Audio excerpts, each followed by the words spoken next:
The result is that each individual post gets a smaller share of that intention. And so LinkedIn has tweaked its algorithm to prioritize a smaller circle of people that they think are relevant to you. So even if your content is good, if it doesn't spark a back and forth or hold eyeballs, which, kind of this notion of lingering, hold eyeballs for a while, LinkedIn is going to throttle your reach.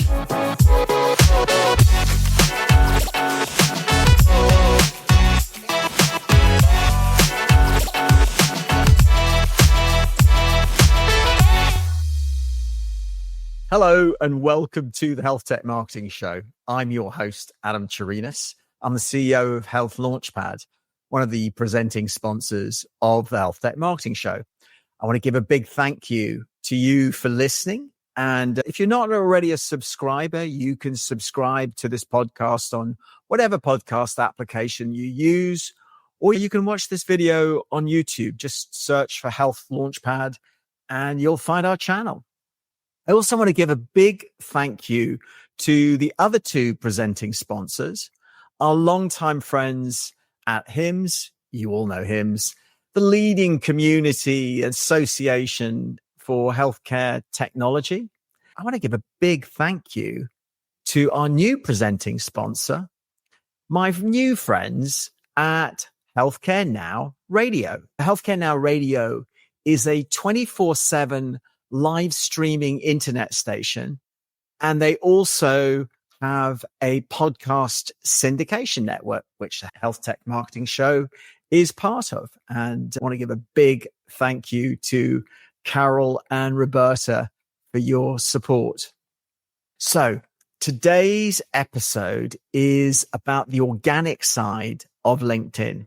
You might remember that a few months ago, we covered paid LinkedIn in depth with my colleague, Paul Vander, and the wonderful Valerie Stachersky from RxMX. It's a great episode. If you're interested in paid LinkedIn ads, you should check it out. Today's episode is about owned and earned. So the organic side of LinkedIn. And this is something which is a personal issue because LinkedIn is very important to me. And it has been a big part of how we've built Health Launchpad. And I think you may have heard that LinkedIn is not working the way it used to. A lot of people are talking about how they're seeing all of their metrics drop. So the big issue is people are saying, I used to get 1,000 views every time I do a post. Now I'm lucky if I get 300. I used to get 20 engagements, 20 likes and 10 comments. Now I'm lucky if I get 10 likes and 3 comments. So all of these metrics seem to be declining. And I get really frustrated about it because I put a lot of work into LinkedIn. I post 4 to 5 times a week. I put a lot of effort into each one of those posts. I try to create original content, and I do a range of different types of formats to do that. It's been very successful in helping to build the Health Launchpad brand, but it's not working the way that it used to. And I'm not alone in being frustrated by this. I don't know whether you've heard of a guy called Richard Vander Blom. Richard is based in Europe, and he's a LinkedIn strategist and an expert at the LinkedIn algorithm. He's a real student of how that works. Every year, he publishes the LinkedIn algorithm report, comes out in March or April, and it's an amazing piece of work. I put a link in the show notes, and I strongly recommend that you check it out. If LinkedIn is important to you, then this is a piece of research that you will get a huge amount of value out of. It's 250 pages and an extraordinary body of work. The last survey ran from the period of February 24 to February 25. And here's the big news. There has been a 50% decline in reach. That means 50% decline in impressions. And most people are suffering from that. According to Richard, 95% of creators have seen a decline in reach.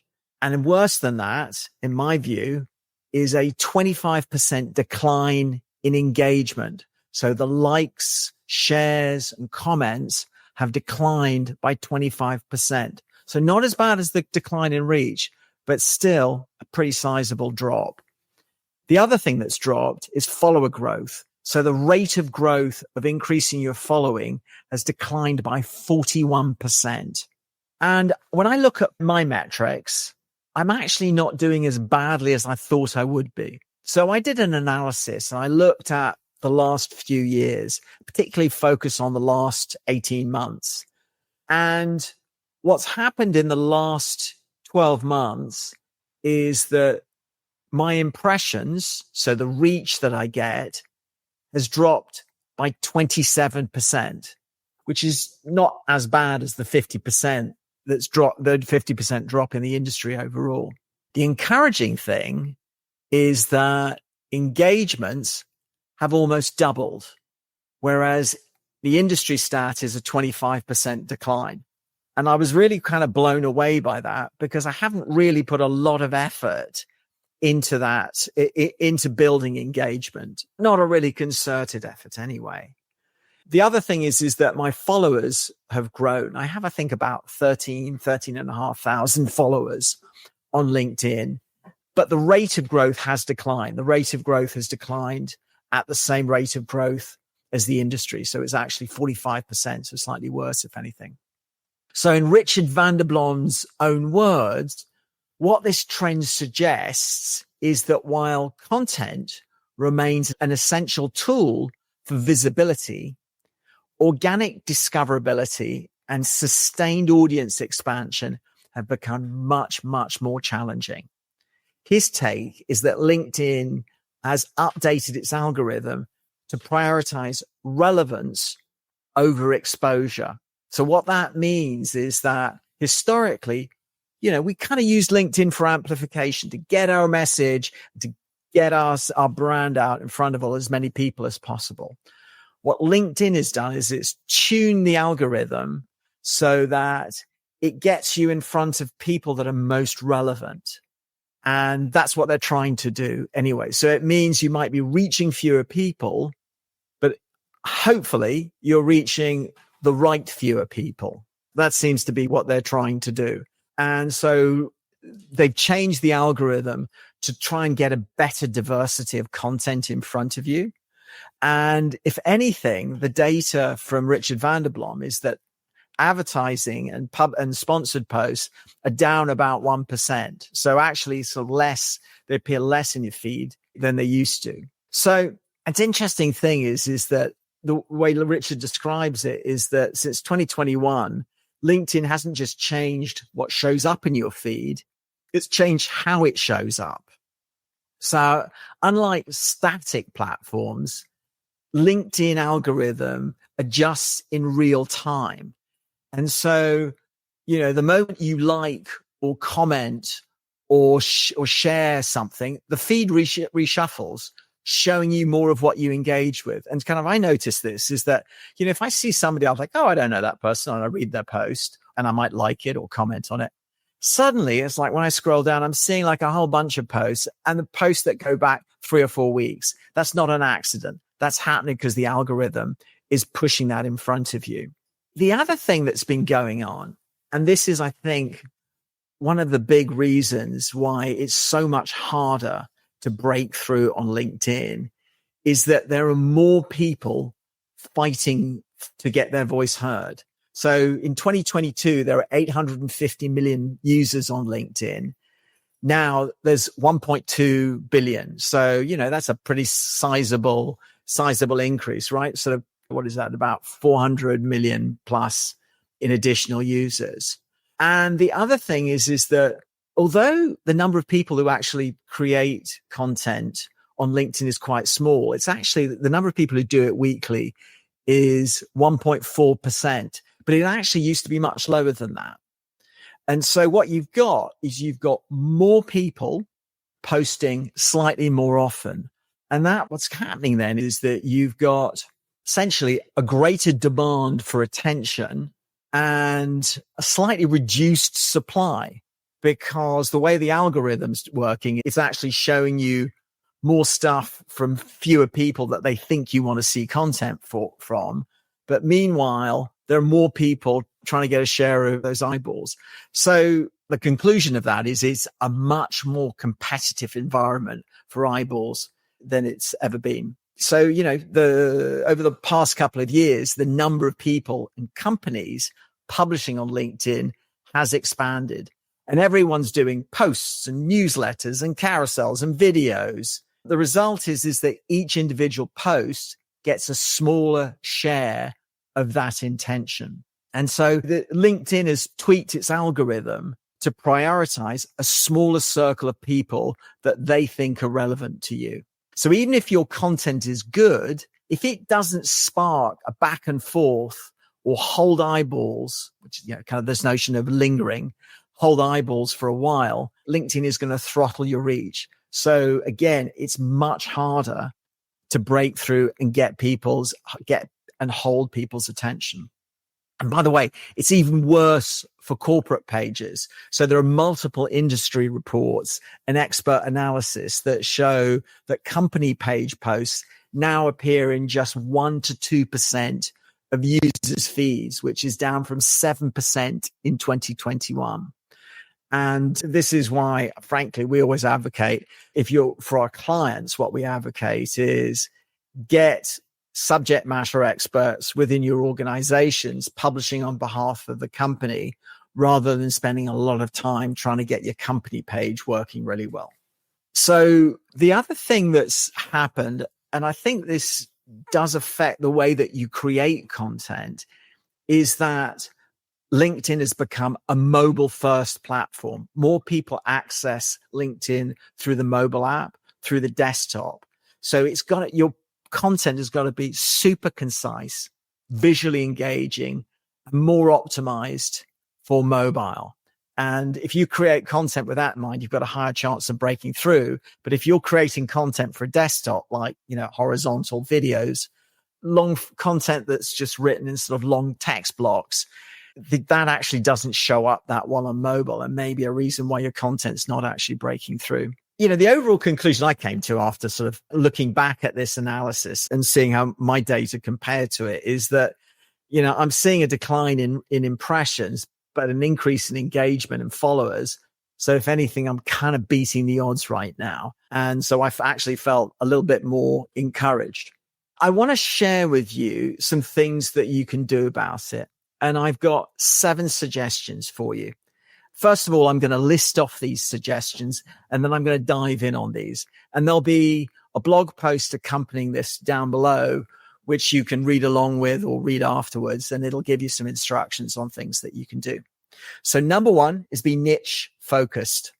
Number 2 is focus on engagement metrics over reach metrics.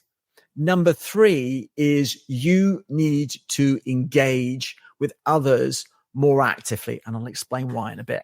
Number 4 is creating mobile first posts and doing that in different formats using the best practices in the way that you create those posts. And I'm going to share some more about that in a bit. Number 5, focus on building your following. Number 6, be really systematic and focused in how you grow your connections. And then the last one is kind of a bonus one, which is if you're not already doing it, use the newsletter function. It's a really valuable content format. So let's go into these a little bit deeper. So number 1 is about being niche focus.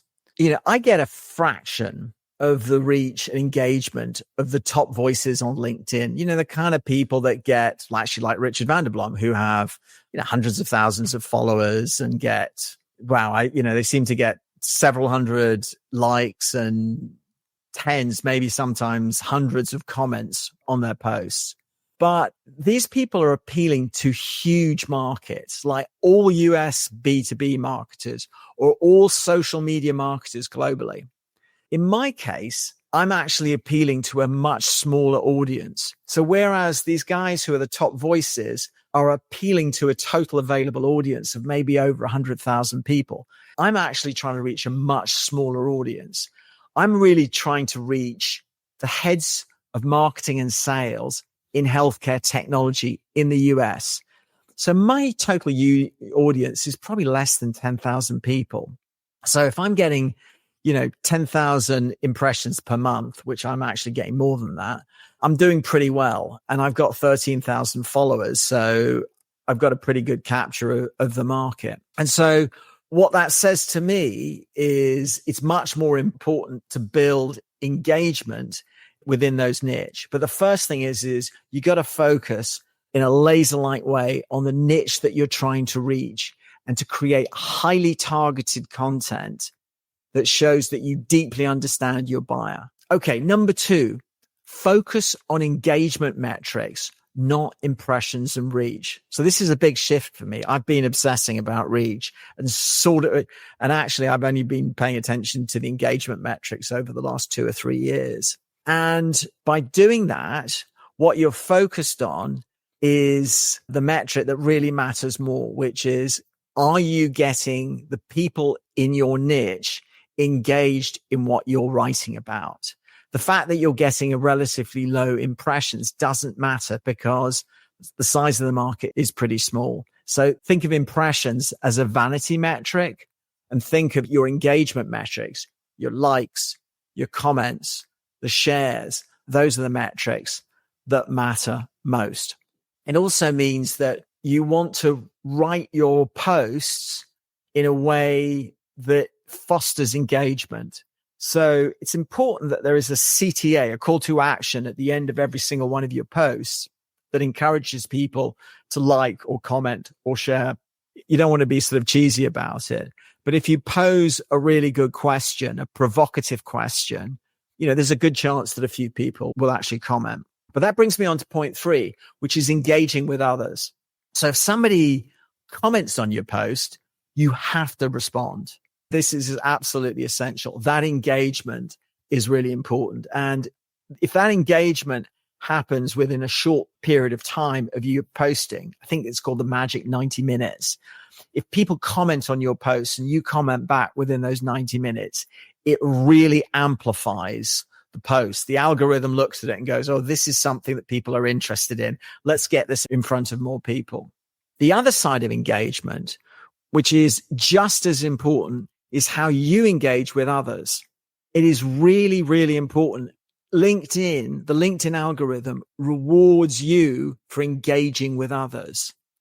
And one of the pieces of advice that I've seen from multiple people is that before you post, so in the 30 minutes before you actually publish your next post, you actually want to spend 30 minutes engaging with others. That apparently boosts the post when you post it. Just a neat little trick. But in general, engage with others. I have to say, it's one of the things which I set out with good intention to do, and I never seem to find the time to do it. I can find plenty of time to write posts about things I'm interested in, but shame on me. I don't seem to find enough time to engage with others. So I'm trying to get better at that. Number 4 is to create mobile first posts and do that in different formats. And there are a number of best practice designs for sort of post structures that work really well. And I'm going to share a lot of that down in the blog post down below. There's a lot of data out there that says to focus on video. I'm not so sure. To be honest, I've found it doesn't work that well for me. And that actually my highest performing posts are generally all text posts or text with an image. These seem to work the best for me. But I do mix it up. I'll do a reel of this podcast. I share documents. I share carousels occasionally. I even do polls from time to time. The Richard Vander Blom algorithm report, insights report, has a really deep analysis of what formats work the best for what situation and the do's and don'ts. It's really amazing stuff. It's super, super granular. And if you want to get very precise in your strategy, it'll give you a lot of information in helping you think through what to do when.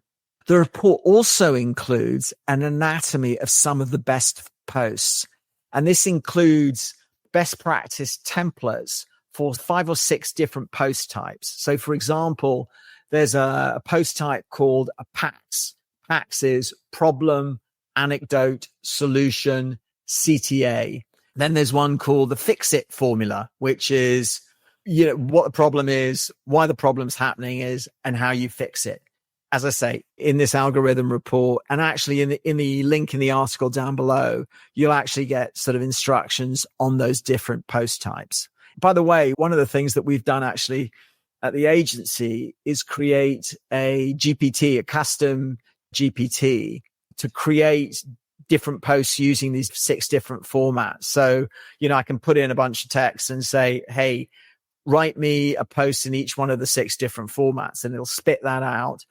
I will then pick the one that I think the best, edit it quite heavily, and then use that to post. And they really work very, very well. By the way, one of the other things that I do is I use a tool called Authored Up.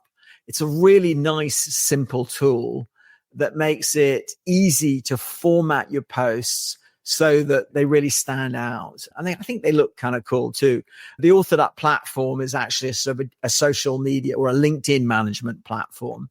And you get sort of deep analytics and all kinds of other stuff from it. I think it's a really nifty platform, and I'd suggest you check it out. Number 5 is build a following. So impressions are nice to have. Engagement is obviously, is a good measure of effectiveness, but your following is the measure of your long-term potential. So my following when I started Health Launchpad was about 3,000. In fact, I had 3,000 connections and about 3,000 followers. There wasn't really much difference between the two of them. Over the last 5 and a bit years, my following has grown to 13,000, over 13,000. And I also know that the majority of the people who are following my content are in my ICP. So they're in healthcare technology, and they're mostly in marketing and sales role. So that to me is a really important asset. It's sort of like having a really great email database of the people that you're trying to reach. And what that means is that every time I put a post out there, I know that there is a good chance that somebody at a prospect company is going to see that post, and that there's a good chance that they'll know me, they'll know Health Launchpad. And maybe when they're looking for a new agency, they'll say, hey, you know what? Those guys seem to know what they're talking about. I'll give them a call. Anyway, at least over time, I know that over time that actually accumulates, and that actually does work. It's hard to give it specific attribution, but I've had conversations with prospects, and I said, well, where did you find out about us? And they said, well, I was Googling healthcare ABM about a year ago, and you came up. And then I started following you on LinkedIn, and I just have seen your stuff over time. And I just felt that when the time was right, I'd give you a call. So it's a really important, your following is a really important asset in building your brand and building your company's brand. One of the key things to building the following is consistency. So as I think I mentioned, right, I post 4 or 5 times a week. I did a post called My Insane LinkedIn Routine. There's a link down below to it. And it kind of goes into all the different things that I do. There is actually a method to the madness. I have a calendar that has all of the content. Essentially, it's the entire Health Launchpad marketing calendar. And in that, I have the LinkedIn posts that I'm going to do and planned out several weeks ahead of time. And what I try to do is to write those posts a day or so beforehand and schedule them. I don't do that as much as I should do, but I do know that when I do it, the quality of the post is significantly better than if I do it sort of basically 20 minutes before I post it. All right. Number 6. So we're nearly getting there, right? This is the penultimate one, which is to make new connections every business day.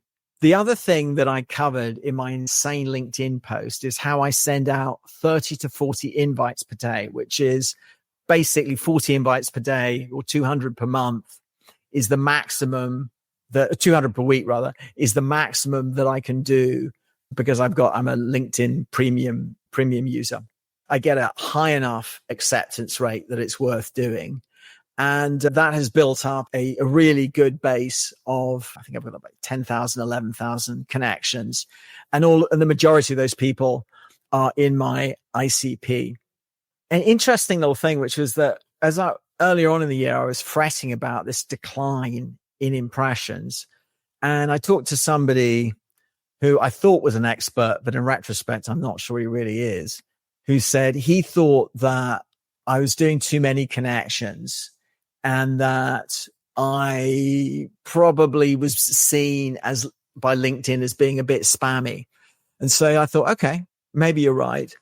And I took a big step for me, which is for about 4 months, I stopped sending out LinkedIn connection requests, at least stopped sending out 30 to 40 a day. I'd send out maybe 5 or 6 a week. And I found that it made no impact whatsoever. So I can say with a fairly high degree of confidence that was not why I was seeing a decline in impressions. As I described earlier on, my decline in my ship's been going down with the rest of with all the other ships because the tide's going out. I mean, and as I said, in my case, I seem to be doing better than the industry average. So number 7 is my bonus tip, which is start a newsletter. Writing a new LinkedIn newsletter offers you a unique and really effective way to engage your audience. It also builds authority and it gives you a way to set yourself apart because most people don't do it. The thing with a newsletter, you've probably seen them, right? Is it's a much longer post. Effectively, it's like a blog post. In a regular LinkedIn post, I think you're limited to like 300, 350 words. You don't have that limit with a LinkedIn newsletter because what you're doing is publishing an article and distributing that to people who have subscribed to it. And LinkedIn makes it incredibly easy to set these up. One of the things that I absolutely love about this is that when you publish your first newsletter, all of your connections are immediately invited to subscribe. And what I found was that I think both times I've done it, I've got about 10% of my connections have automatically subscribed. And then those subscriptions have then grown over time. I have 2 newsletters. I have Health Tech Marketing Ideas, which has been going for about 3 or 4 years now. And those are long form thought leadership articles. I do a couple of them a month. And those are long form articles about topics that I think are particularly interesting and relevant to the audience. And I have 33 subscribers to that. I then launched a new one a few months ago, specifically for the podcast. So it's for the Health Tech Marketing Show. And since launching that, we've now have 1,800 subscribers and the subscriber growth is continuing to grow. I think we're adding 50 to 60 new subscribers a month, which is wonderful to see. So that's something which is, if you're not doing it and you're looking at new ways to engage your audience and particularly engage your followers, do think about doing a newsletter. They work really, really well. Before I wrap up though, I wanted to share something which I've been thinking about. So as you're most likely aware, search engine driven traffic, SEO driven traffic in particular, is declining. So a lot of people are seeing drops in their website traffic. And the general school of thought is that the primary cause of that is AI overviews. And I've written about this, I've podcasted about it, you've probably read about it. I'm not going to go into any detail. There's a link in the show notes if you want to link back to that. It's a big enough deal anyway that it was on NPR. So this thing must be mainstream by now, right? Frankly, it's very concerning to me. The 2 of the key pillars of inbound marketing, one is SEO and the other is LinkedIn, no longer work the way that they used to. So both Google and LinkedIn have changed the way that they work, and it's making it much, much harder to do inbound marketing as effectively as we have done. And, making these channels work organically like we used to mean as that gets harder, there's even greater pressure on us to go buy more ads from Google and LinkedIn. So, if you're being skeptical or cynical about this, you might come to the conclusion that this is not an accident. I don't want to be conspiratorial about it, but it certainly seems like, there's a lot greater pressure to go out and buy Google ads and LinkedIn ads. Regardless of what your conclusion is, it does force us as marketers to rethink what and how we do, particularly when it comes to inbound market. I would love to know what you guys think about that. And if you want to have a chat about it, drop me a line at adam@healthlaunchpad.com or connect to me on LinkedIn if we're not connected. Just reference this post. Or if you just want to have a chat about it, say, you've been seeing the same thing, I'd love to talk to you. There's a link to my Calendly down in the show notes. Don't worry, this is not a sales pitch. This is not trying to do a slimy bait and switch on you. I genuinely want to have a conversation if you want to. As I bring this thing to a close, I've got 2 quick requests. If you found this useful, please do me a favor. Give it a thumbs up on YouTube or give it a positive rating in whatever podcast application you use. It really, really makes a difference in helping to get the word out. And I really would appreciate it. Also, if you think you've got, a couple of people who might find this useful, why don't you just email this episode with them, share it with them. I think they would appreciate it. I know I would. And I hope you do so. Anyway, with that, I hope you found this useful and I want to bid you farewell.